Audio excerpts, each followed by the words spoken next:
lot has happened since the time of this recording, and at the time I had absolutely none idea of what was actually going on. And let me see if I can change the layers. Okay, so what I've done is I made this, and stuff was just kind of tossed on the shelves.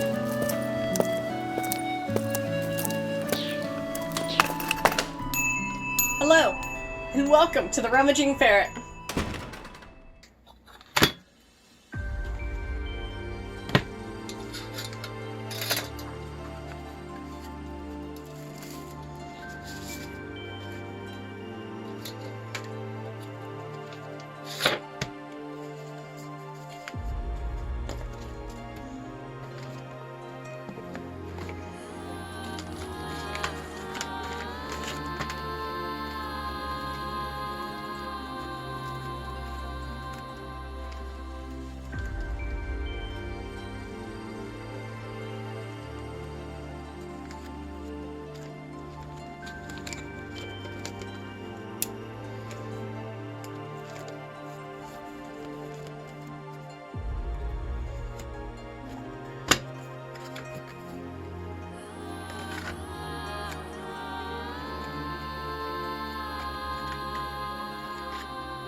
Hi guys, so I've been working on this D&D map for a while now.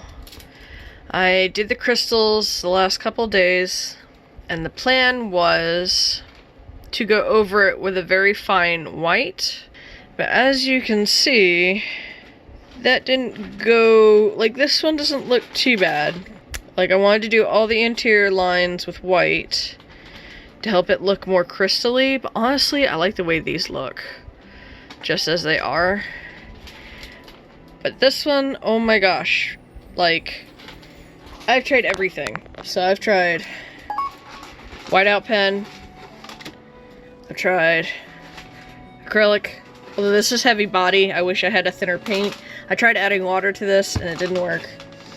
I've got oil, fine paint markers. I got a bigger one of this that wouldn't work. I have a water-based version. Too thick. There's not a smaller size of these. I have tried Jelly Roll pen. Didn't work for me either. Like, I've tried everything. Now, in the past, I've worked very well with this. This has worked very well for me in the past. Not today. So, I'm not gonna redo it or anything. That would be crazy, because I put a lot of time into this. I'm debating on leaving it how it is, or instead going back in all these fine lines digitally with a white and do it that way and see if that'll turn out better. And I'm gonna have to edit this to look better. The problem is I don't know if I'm gonna be able to match the texture, but watercolor has this kind of uniqueness to it. You know, stuff like that you can't replicate digitally. This one's not too bad, I'm kind of okay with that. I might fix that middle triangular spot. Well, these, I mean, like, look how pretty that is.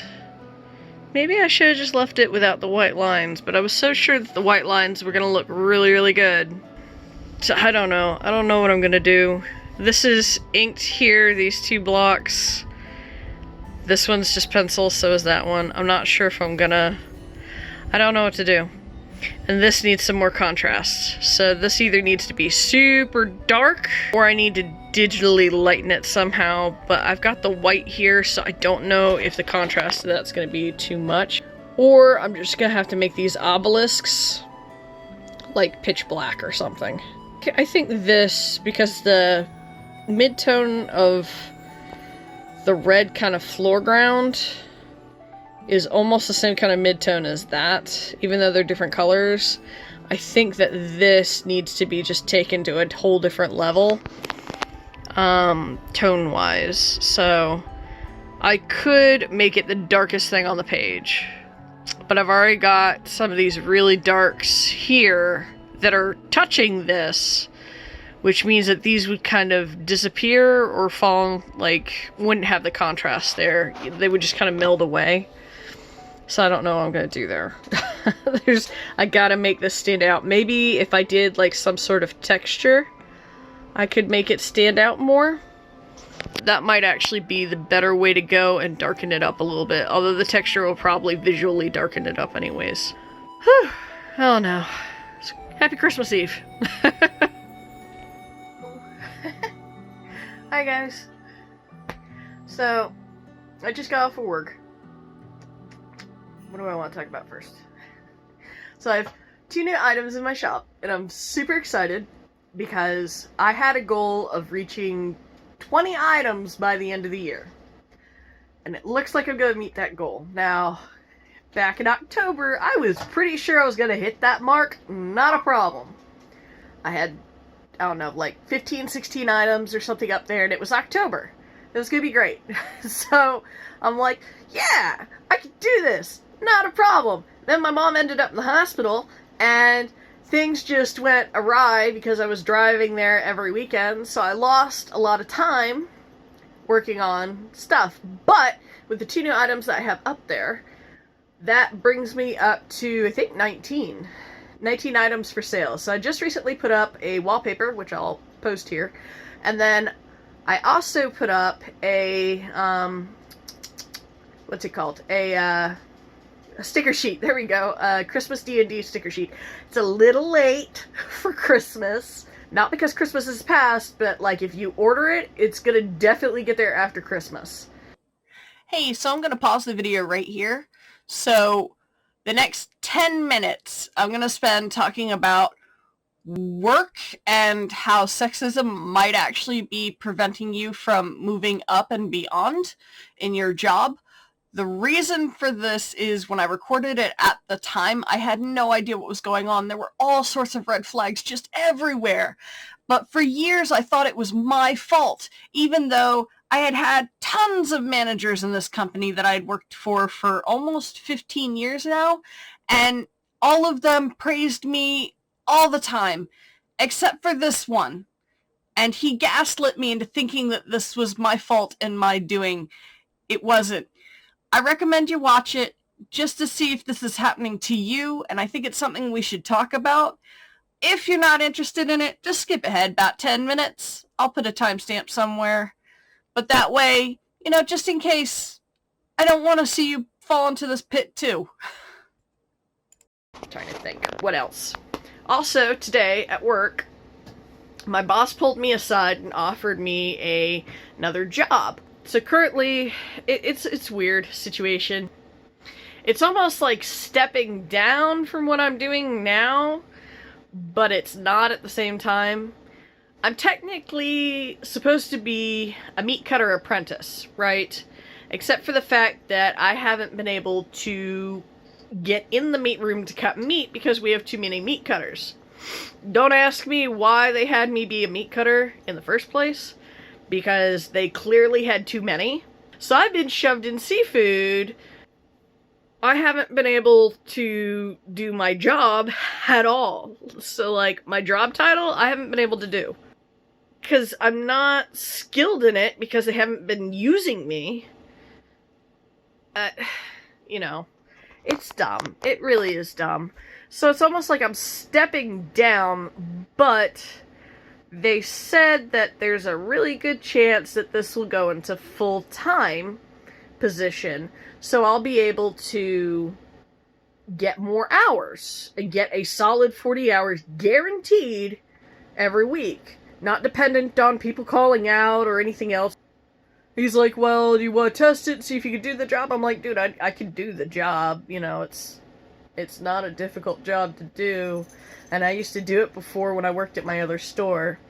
So, like, you know, I was still a seafood clerk over there, but I used to do everything at that store.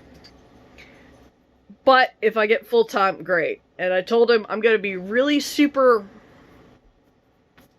unhappy if you do not put me in meat department if you ever have an opening. I'm like, if something happens to one of your meat cutters and you all of a sudden hire somebody to take that spot, or you have, like, one of our other guys take it who was here after me, I'm gonna be super cheesed. Because then it's basically an issue of sexist. If you put a guy in there instead of me, then that's sexist when I've got seniority. You know, especially considering I have training, at least, in that department. I'm not great at it because I haven't been able to work in there enough to practice, but I definitely have more training than anybody else that would be coming through, you know, unless they were a meat cutter from another store, you know. So I told him if he ever has an opening, he needs to move me over there or else I'm going to have an issue with him. Point blank. And I called him out on the rug. I said, you know, every time you guys have told me or promised me something, it has not come true. I said, you know, you're asking me to make a big leap to sidestep, like, to downgrade what I'm doing for a possibility that I could get full-time. I said, does that sound like a good deal to you? I'm like, 'cause that sounds like a horrible deal to me. I'll do it, but, you know, big contingency is, if you got a space, and I know it, I need to fill that space. Hello. Editing Lora here. So, a lot has happened since the time of this recording.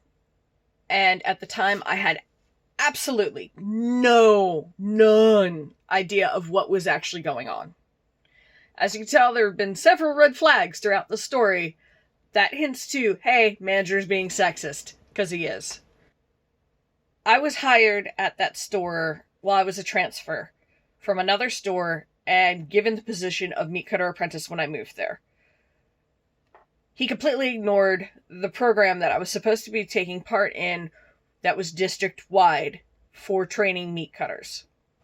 He had little to no punishment and continued to ignore it as if he just didn't care. He wasn't going to do it. Like I had mentioned in the previous clip, if he hired other men to work in that department, I was going to be really cheesed. Guess what he did? Multiples. Numerous. Some straight off the street had no training in any kind of food prep area at all, and put them in before me. 2 other store managers later, I finally got one that would fight for me and would actually give me my job back at full time. And that's kind of where I've been at since. There were some sexist comments made, numerous actually, and I finally had the gall to report it. I should have reported it way sooner. This was a small problem that was a lot bigger than just me. But until I said something, no one else came forward about it, because to every individual person that it happened to, it just seemed like such a minor, one-time, off-comment thing, right? Unfortunately, this happened to a lot of us. A lot of us. So when I put in my report for the comments that he made and the actions he's taken with me, all of a sudden, probably about 7 other people, not just women, people, came through with reporting him for various things. Now, according to policy, you have to give him a warning first. You can't just fire him. So he was treading on thin ice for the later part of that year after the warnings had already been issued. He ended up retiring that following January. To make things even more a slap in the face, because I'm such a nice person, I actually bought 2 very expensive cakes to have on his last day there to kind of be like, hey, you're retiring, congratulations, that's a huge milestone, because I am the better person, right? He had actually lied to me, because he knew I was ordering the cakes, and I asked him what his last day was. He lied to me about what his last day was, so that the cakes would be ordered and made after he had already left, instead of when he was leaving on his last day. One of the major reasons why I wanted him to have cake with us was to take some home to his wife, who had constantly baked us cakes since I had been there and before that. You know, she had always made us cakes, at least once a month or once every couple of months. So I wanted to repay her for that and be like, oh, that's great. You know, here, take this cake to your wife. She's as much as the team as anybody else. He lied to me about what day was his last day that he was going to be there, and I had already ordered the cakes.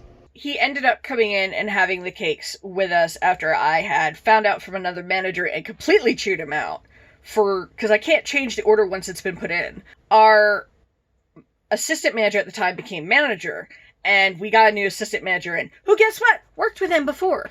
So she couldn't get anywhere with him. Wasn't allowed in the meat department. He did the same stuff to her, tried to shove her off into lunch meat and cheese.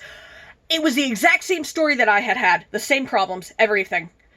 And she had to leave, transfer to another store to get training and work her way up to management, and then come back to our store after he was gone. So this has been 40 some odd years she's been doing this to women. It blows my mind how long this has been going on for. The only woman that came close was back in the 80s. He allowed another woman to not cut meat, but only to wrap.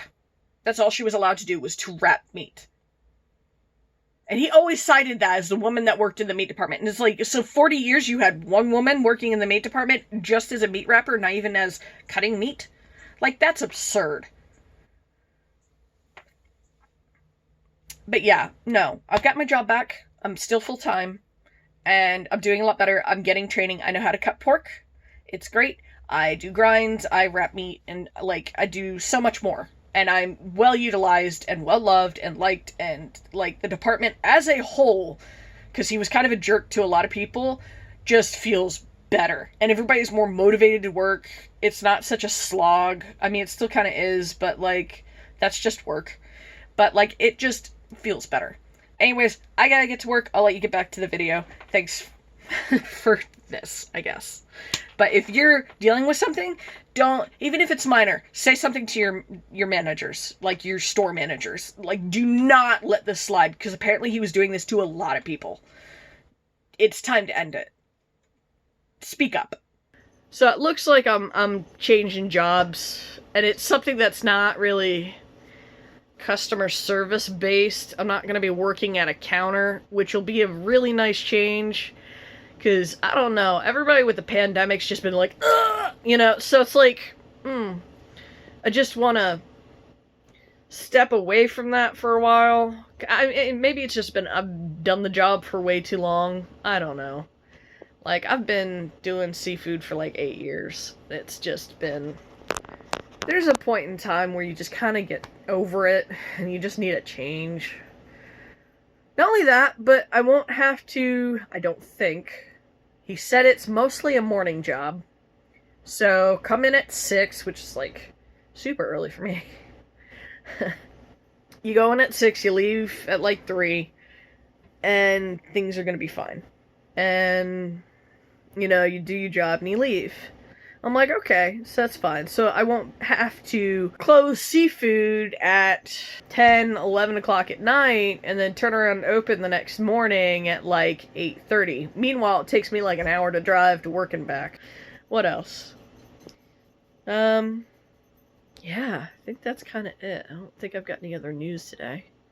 I'll think about it.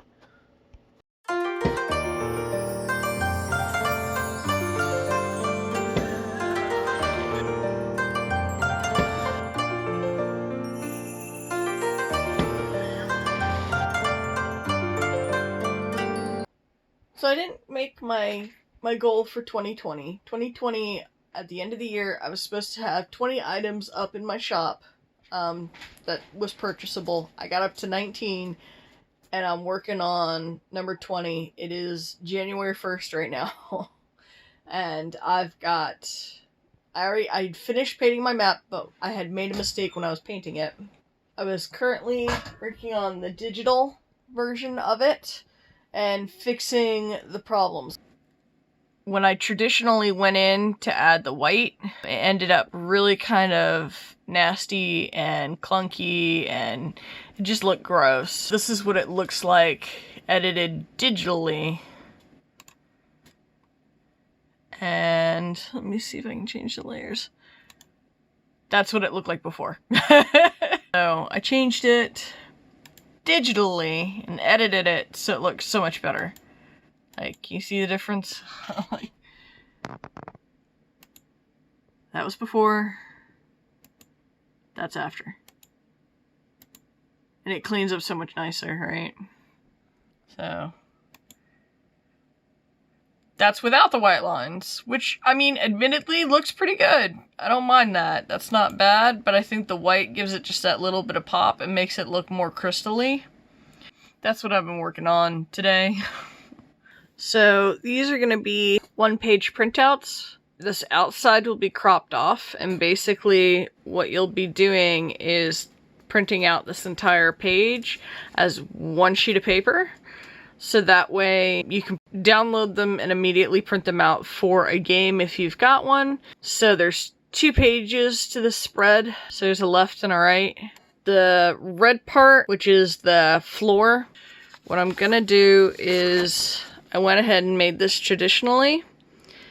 And I'm gonna use this as sort of like a brush to kind of paint in a little bit on the ground so it's not as bland and give it a little bit of extra texture. Alright, so this is the library. I've been sick for the last 2 weeks, and I don't know if you've seen in past videos where this has been in the background. It's been a pretty big mess. I did manage to get several of the boxes that were sitting on this chair unpacked and removed. One of them didn't even belong in here. I had the energy to work on this partially yesterday, and stuff was just kind of tossed on the shelves. Not the books. The books I had organized before, but I had just like all the knickknacks and stuff were just kind of piled on the shelves like this. So I'm going through and I'm kind of organizing different things, fixed all this. This was just a pile of stuff, straightened up my board games a little bit, and just going through and kind of organizing all my knickknacks and putting stuff on the shelves properly instead of just in a heap like this. This I was working on yesterday. I rearranged this shelf a little bit and got some height back there. And then I've got, did that, and these shelves a little bit too. They're gonna be kind of packed out like these shelves are. These aren't done either. This is just kind of like a pile of stuff that needs to go onto the shelves, along with all of this. So, I had some just empty boxes from some of the more fragile stuff that's on the shelf here. So like some of these pocket dragon figures are collectibles and they had a bunch of boxes kind of like that, and they were stacked up over here, so I've taken those and I've moved them off, and I'm trying to kind of get everything reorganized. See like how these are all just piled there? They should be organized like this, so they look nice and it's presentable and not just a pile of junk. So I'm working on that today. I have not had any sort of energy. Like, my joints hurt. My hips, my knees especially, and my back just ached so bad, and I just couldn't function. Like, and I was so exhausted that I genuinely could not handle working. Like, I had a whole list of things that I wanted to do and just couldn't do them.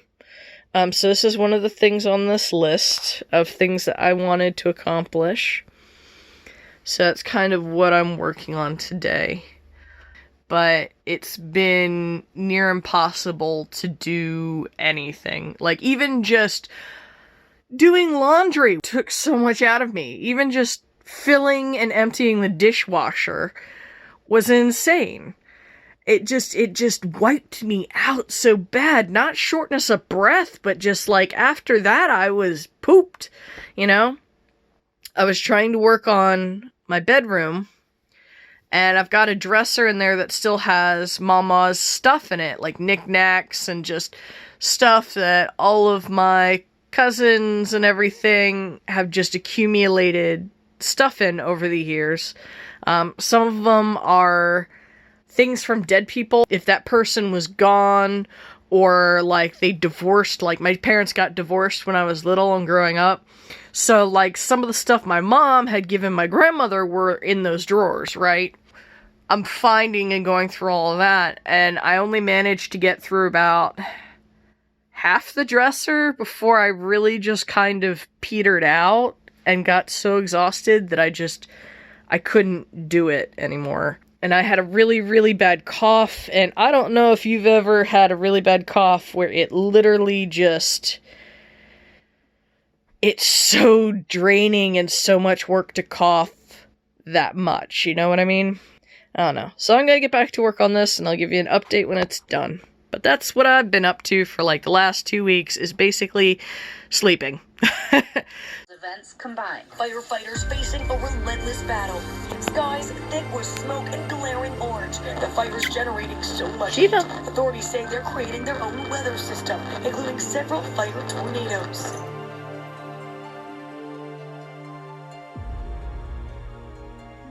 Okay, so what I've done is I made this. It's actually a purplish color, although in this light it kind of looks red. But I took it, I scanned this in. This is made with just splattering watercolors. I scanned it into the computer. I went up here to image adjustment. I went to contrast, and I bumped the contrast up to get rid of the white of the paper. And then I went around and erased with the magic wand tool all the white. Then I went down here and instead of normal, I went and I put it on multiply so that paper white automatically goes away. And the reason I do this is because without erasing the white of the paper first, you might end up with a paper texture.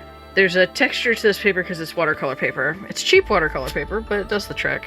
So in order to get rid of that texture, I just went in and brightened up the white, bumped up the contrast, erased all the white with the magic wand tool, and like I said, it just went down into here, and then did multiply to get rid of anything else. So that's with multiply on. And then this red, because it was originally kind of purple and it stood out too much, I went up here, I went to image, adjustment, I went down to channel mixer, I did contrast, and then I did plus 22 to the point where it's red like this and it's a bit more monochromatic. After that, I go down here, I go to opacity, and I do 31 to match my other one. 31, there we go. And then adjust it so it's not bright and it kind of fades into the painting. I did this in order to give the ground plane a bit more texture and a little bit more life to it, because it looked like that before. Which is nice and all, but it seems very plain. You can see the water streaks in it. And then after all of that, I went in and I put my little numbers in the corner so that each page you can tell where it goes. I do this, I'm gonna try to do this with all my maps so far. This is only my second map. This logo is down here and just opacity is turned down on it. So there's a 1 there and an arrow pointing that way. And then the other page has that same little bubble over here in the corner with an arrow pointing this way. So that way you know where to attach them. Alright? Not that it isn't super obvious given the giant circle in the center, but just in case anyone didn't know, now you do. Thank you for watching. If you enjoyed me and my ferrets, it's free to subscribe, and remember, there's magic in art.